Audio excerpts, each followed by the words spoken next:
Students, अब हम लोग आज डिस्कस करेंगे प्लांट किंगडम के एल्गी के बारे में। प्लांट किंगडम में एल्गी है, ब्रायोफाइट है, टेरिडोफाइट है, एंजियोस्पर्म, जिम्नोस्पर्म, ये सारी चीज़ें आप स्टेप बाय स्टेप पढ़ेंगे। तो हम जो बात कर रहे थे पहले भी हमने डिस्कस किया था कि प्लांट किंगडम में जो सबसे प्राइमरी इंडिविजुअल है, प्राइमरी टाइप का प्लांट है, वो सबसे सिंपल और प्राइमरी प्लांट है, आप कह सकते हैं इनिशियल प्लांट है, वो एल्गी है। ये ज़्यादातर बहुत सारे एल्गी इसमें यूनिसेलुलर होते हैं ज़्यादातर, और या तो फिर वो कॉलोनी के फॉर्म में रहते हैं। तो एल्गी जो है वो सिंपलेस्ट प्लांट कर सकते हैं हम उसको। तो एल्गी के बारे में कल हम लोगों ने डिस्कस किया था। एल्गी के अब क्लासिफिकेशन की बात करते हैं कि एल्गी में कौन कौन से डिवीजन होते हैं, कौन कौन से क्लास होते हैं। वैसे आप हायर स्टडी में जाएंगे तो बहुत सारे आपको क्लास मिलेंगे, लेकिन यहाँ पे आपको सिर्फ ज़्यादा नहीं पढ़ना है, 3 क्लासेस के बारे में पढ़ना है। तो इसमें जो सब कौन कौन से तीनों क्लास हैं, क्लोरोफाइसी, थियोफाइसी एंड रोडोफाइसी। तो आपके सिलेबस में यही 3 क्लासेस हैं। क्लोरोफाइसी यानी कि ग्रीन एल्गी, थियोफाइसी का मतलब ब्राउन एल्गी, और रोडोफाइसी का मतलब रेड एल्गी। तो ये रेड एल्गी या ग्रीन एल्गी ये कॉमन नेम, जैसा एल्गी हमें दिखता है उस हिसाब से नाम दे दिया गया है, कलर जैसा होता है उनका, और बाकी ये क्लास के नेम है। अब हम एक ही क्लास के बारे में डिस्क्रिप्शन करेंगे, डिस्कस करेंगे कि क्या है ये क्लासेस में, क्या क्या फीचर्स होते हैं, क्या क्या कैरेक्टरिस्टिक्स होते हैं, और उनमें मोड ऑफ न्यूट्रिशन या फिर मोड ऑफ रिप्रोडक्शन क्या चीज़ है, ये सारी चीज़ें हम डिस्कस करेंगे। तो इसमें सबसे पहला जो फाइलम है, क्लास है, वो है क्लोरोफाइसी। क्लास क्लोरोफाइसी में क्या फीचर होते हैं? सबसे पहला फीचर तो ये कि ग्रीन दिखाई पड़ेगा, क्योंकि इसमें क्लोरोफिल ए और क्लोरोफिल बी होता है, इसकी वजह से इसका कलर जो है ग्रीन होता है। दूसरी चीज, ये यूनिसेलुलर होते हैं, लेकिन एक कॉलोनियल या फिलामेंटस फॉर्म, या तो एक ग्रुप में रहेंगे, एक गुच्छे जैसे रहेंगे, कॉलोनी जैसा सेल में कल बताया था, और या फिलामेंट, एक के ऊपर एक से जुड़ के इस तरह से फिलामेंट बनाएंगे। तो इस तरह से आप देखते हैं कि ये इसका स्ट्रक्चर हो गया। इसके बाद हम आते हैं जिनकी सेल वॉल होती है, आउटर जो सेल वॉल होती है वो रिजिड होती है, और रिजिड सेल वॉल में जो आउटर कवरिंग होती है वो पेक्टोज की बनी होती है, और इनर कवरिंग होती है वो सेलुलोज की बनी होती है। यानी सेलुलोज की तो लेयर होती है, उसके बाहर वो एक पेक्टोज की भी कवरिंग इसमें होती है, जो कि इसको एक्स्ट्रा स्ट्रेंथ देता है। तो इस तरह से ये इसके सेल वॉल का स्ट्रक्चर हो गया। अब हम आते हैं इसके अंदर जो क्लोरोप्लास्ट है, उनके डिफरेंट शेप होते हैं, और हर एक मतलब जितने भी टाइप के एल्गी रहेंगे कुछ ना कुछ उसमें स्पेसिफिक टाइप का क्लोरोप्लास्ट होता है। तो क्लोरोप्लास्ट कितने शेप के हो सकते हैं इसमें देखिए, क्लोरोप्लास्ट है, डिस्क्वायड है, प्लेट लाइक है, रेटिकुलेट है, इसके अलावा कप शेप्ड है, इसके अलावा जो है कि स्पाइरल शेप्ड है, या फिर रिबन जैसे इस तरह से होता है। तो अलग अलग क्लास में या अलग अलग इंडिविजुअल में आपको अलग अलग टाइप के क्लोरोप्लास्ट मिलेंगे। साथ ही इस क्लोरोप्लास्ट में इसकी एक खासियत और होती है कि क्लोरोप्लास्ट के ऊपर कुछ स्टोरेज बॉडीज होती हैं, कुछ ग्रेनुल्स होते हैं, जिनको हम लोग बोलते हैं पायरिनॉइड। ये क्या है? एक्चुअली स्टोरेज बॉडीज है, और ये किस चीज का स्टोरेज करते हैं? प्रोटीन और स्टार्च का। ठीक है, तो ये मेनली स्टार्च का करते हैं, साथ साथ थोड़ी बहुत इसमें प्रोटीन का भी स्टोरेज होता है। और ये जो सारी स्टोरेज बॉडी है, जिनको कि हम पायरिनॉइड कहते हैं, ये क्लोरोप्लास्ट के ऊपर प्रेजेंट होते हैं, लोकेटेड होते हैं उसके ऊपर। तो आपने देखा कि ये क्लोरोप्लास्ट और स्टोरेज बॉडी दोनों ही एक ही जगह होते हैं, और pyrenoid is present on chloroplast. Chloroplast का शेप आप समझ गए। रिप्रोडक्शन की अगर हम बात करें, इसमें एसेक्सुअल, सेक्सुअल और वेजिटेटिव तीनों टाइप का रिप्रोडक्शन होता है। वेजिटेटिव रिप्रोडक्शन जैसे कि कॉमनली होता है फ्रेगमेंटेशन, एक फिलामेंट है वो टुकड़े टुकड़े होकर के अलग अलग इंडिविजुअल बना लिया, नया फिलामेंट बना लिया, नया प्लांट बना लेता है। और एसेक्सुअल रिप्रोडक्शन में जू स्पोर का फॉर्मेशन होता है। जू स्पोरेंजिया के अंदर जू स्पोर का फॉर्मेशन होगा, और वो जू स्पोर रिलीज होकर के दूसरा एक नया प्लांट बना लेगा, जो हर एक जू स्पोर एक नए प्लांट में डेवलप हो जाएगा। इसके बाद सेक्सुअल मेथड है। सेक्सुअल मेथड में आइसोगैमेट्स भी हो सकते हैं, एनाइसो भी हो सकते हैं, और ऊगैमेट्स होते हैं, जिनके बारे में हम लास्ट वीडियो में डिस्कस कर चुके हैं, किस तरह से इसमें डिफरेंस होता है। एग्जाम्पल क्या क्या है इसके? एग्जाम्पल में क्लेमाइडोमोनास है, स्पायरोगैरा है, वॉलवाक्स है, यूलोथ्रिक्स है, कैरा है। ये सब इसमें ग्रीन कलर के होते हैं, सारी ग्रीन एल्गी हैं। क्लोरोफिल ए और बी होता है इसमें, और ज्यादातर यूनिसेलुलर होते हैं, लेकिन कॉलोनी के फॉर्म रहते हैं, सेपरेट इंडिविजुअल नहीं रहता है ना। इस तरह से पूरा ये आपका ग्रीन एल्गी या क्लोरोफाइसी का डिस्क्रिप्शन है। अब हम लोग बात करेंगे ब्राउन एल्गी या थियोफाइसी क्लास के बारे में। इसकी जो हैबिट होती है मेनली ये कहाँ मिलता है, मैरीन या सी में मिलता है, फ्रेश वाटर में नहीं मिलता, सलाइन वाटर में ये मेनली मिलता है। दूसरी चीज इसका शेप और फॉर्मेशन की बात करें तो ये सिंपल ब्रांच फिलामेंटस फॉर्म से लेकर के और प्रोफ्यूजली ब्रांच केल्प्स, यानी कि बहुत वाइड रेंज होती है इनकी, छोटे से प्लांट सिंपल प्लांट से लेकर के वाइड रेंज यानी 100 मीटर हाइट तक इसकी हो सकती है। सी के अंदर जब आप नीचे जाएंगे बिल्कुल तो सी के बॉटम पर आप देखेंगे बहुत सारे ट्रीज लाइक आपको प्लांट दिखते हैं। तो वो क्या चीज है मेनली, वो यही केल्प है जिनको सी केल्प भी बोला जाता है। वो बहुत लंबे लंबे होते हैं, 100 मीटर तक उनकी हाइट हो सकती है, जैसे लगता है कि पूरा वहां पे बड़ी बड़ी स्रब्स हुई हैं, इस तरह से मालूम होता है। तो बेसिकली क्या होता है, वो यही आपकी ब्राउन एल्गी होती है।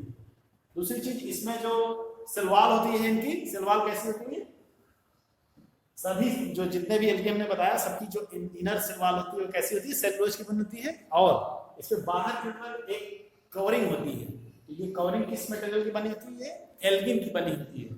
जैसा आपने क्लोरोफाइसिन में भी देखा था कि वहां पर भी कवरिंग थी, और आप ब्राउन एल्गी में भी देख रहे हैं कि जो इनर सेलवाल है वो सेलुलोज की बनी हुई है और उसके बाहर एक लेयर और है एल्गिन की बनी हुई, तो वो इसको स्ट्रेंथ देती है।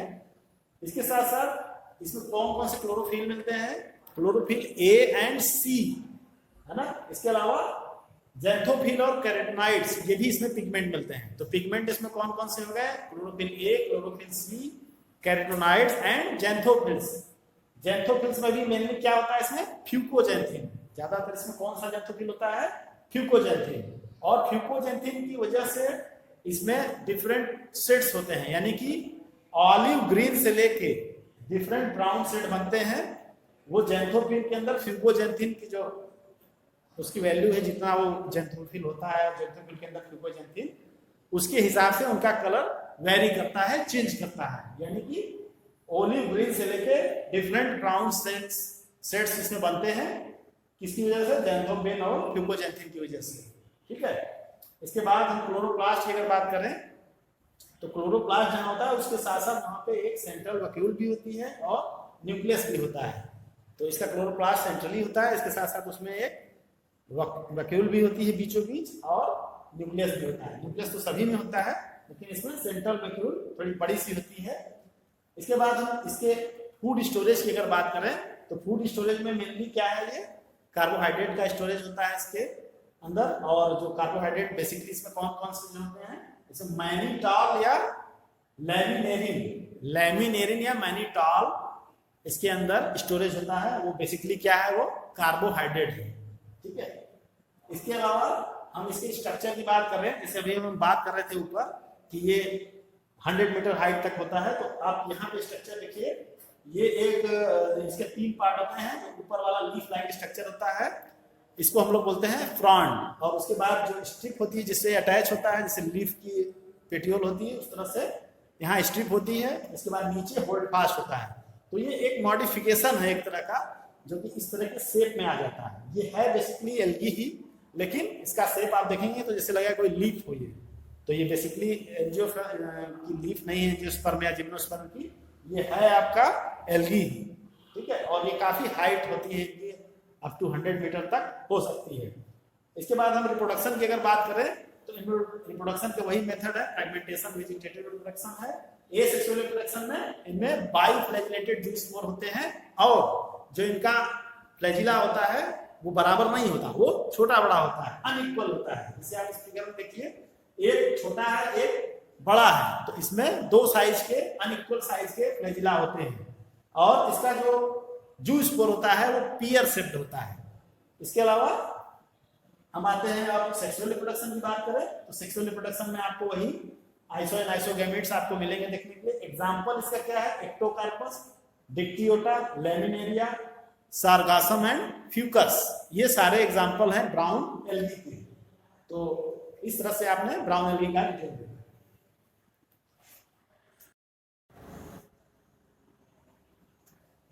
अब हम लोग बात करेंगे रेड एल्गी या रोडोफाइसी क्लास के बारे में। ये भी मोस्टली मैरीन होती हैं, और वार्मर एरिया यानी जहां टेम्परेचर ज्यादा है वहां पे इनका कंसंट्रेशन ज्यादा होता है। ठीक है, तो एक तरह से ये आप हॉट वाटर एल्गी भी इनको कह सकते हैं। इनमें जो पिगमेंट होता है रेड पिगमेंट आर फाइकोएरिथ्रिन, जिसकी वजह से इनका कलर रेड होता है। Most lighted area at the surface of sea to depth, यानी कि ये सी सरफेस पे लेके जहां की लाइट जो है बहुत ज्यादा होती है उससे लेकर के ये बिल्कुल डेप्थ में जहां बिल्कुल बॉटम तक आपको हर जगह ये मिलेंगे। तो रेड एल्गी का जो हैबिटेट है यानी उनके मिलने की संभावना है वो बहुत चारों तरफ है, माने हाई लाइट से लेके बिल्कुल लो लाइट या डीप लाइट में भी ये आपको मिलेंगे, मौजूद मिलेंगे। जैसा कि आप जानते हैं कि रेड लाइट का पेनिट्रेशन ज्यादा होता है, इस वजह से हमको ये एल्गी जो है डेप्थ में भी मिलती है। इसके बाद मल्टी सेलुलर ये हो सकते हैं और कॉम्प्लेक्स थैलस हो सकते हैं। ज्यादातर एल्गी यूनिसेलुलर होते हैं, लेकिन ये जो एल्गी है ये मल्टी सेलुलर फॉर्म में भी मिलती है, थोड़ा कॉम्प्लेक्स होती है, इनका थैलस थोड़ा सा कॉम्प्लेक्स हो सकता है। इसके बाद जो फूड होता है इनमें वो क्लोरीडियन स्टार्च, बेसिक फूड है का क्लोरीडियन स्टार्च होता है। एक कार्बोहाइड्रेट है जो कि सिमिलर है किसके, एमाइलोपेक्टिन और ग्लाइकोजन के। इसके बाद रिप्रोडक्शन की बात करें तो रिप्रोडक्शन भी इसमें 3 तरह के हो गए। वेजिटेटिव फ्रेगमेंटेशन होता है, ब्रांचिंग हो जाता है, टूट जाता है, टूट करके नया बन जाता है plant. Asexual reproduction non motile spore, इसमें जो स्पोर होते हैं कैसे होते हैं, नॉन मोटाइल यानी जू स्पोर्स में नहीं होता है। इसके बाद सेक्सुअल रिप्रोडक्शन आए तो सेक्सुअल रिप्रोडक्शन में भी नॉन मोटाइल यानी जितने भी में आपने गैमेट देखा वो कैसे मिले आपको, नॉन मोटाइल, उनमें कोई भी फ्लैजिला नहीं है। इसके अलावा बेसिकली ऊगैमस टाइप का होगा। ठीक है, इसके अलावा complex post fertilizer development, fertilizer के बाद थोड़ा सा इनका जो डेवलपमेंट होता है वो कॉम्प्लेक्स होता है, और क्लासेस में सिंपल मिलेगा मगर यहाँ थोड़ा सा कॉम्प्लेक्सिटी मिलेगी। एग्जाम्पल इनके क्या है, पॉलीसाइकोनिया, ग्रेसिलेरिया, जिलीडियम और पोरफायरा। इस तरह से ये एग्जाम्पल है। जिलीडियम और ग्रेसिलेरिया के बारे में हमने बताया था आपको पहले भी कि ये कहाँ यूज होता है। तो इस तरह से आपने ये रेड एल्गी के बारे में देखा कि ये जो है कि आपका पूरा डिस्क्रिप्शन है। ग्रेसिलेरिया और जिलीडियम अगार वगैरह बनाने में काम आता है, हमने बताया था पिछले वीडियो में। तो इस तरह से आपने ग्रीन एल्गी, ब्राउन एल्गी और रेड एल्गी, आप पिगमेंट जरूर याद रखिएगा कि किसमें कौन सा भी पिगमेंट होता है। ग्रीन एल्गी में ए और बी क्लोरोफिल, ब्राउन एल्गी में क्लोरोफिल ए और क्लोरोफिल सी, और यहाँ पे क्या है आर फाइकोएरिथ्रिन। इस तरह से आपका ये पिगमेंट मिलते हैं। इसके साथ साथ पिगमेंट इसमें क्लोरोफिल ए, क्लोरोफिल डी भी होते हैं, यानी इसमें कौन कौन से पिगमेंट हो गए, आर फाइकोएरिथ्रिन, क्लोरोफिल ए और क्लोरोफिल डी, लेकिन मोस्टली कौन सा पिगमेंट होता है, आर फाइकोएरिथ्रिन।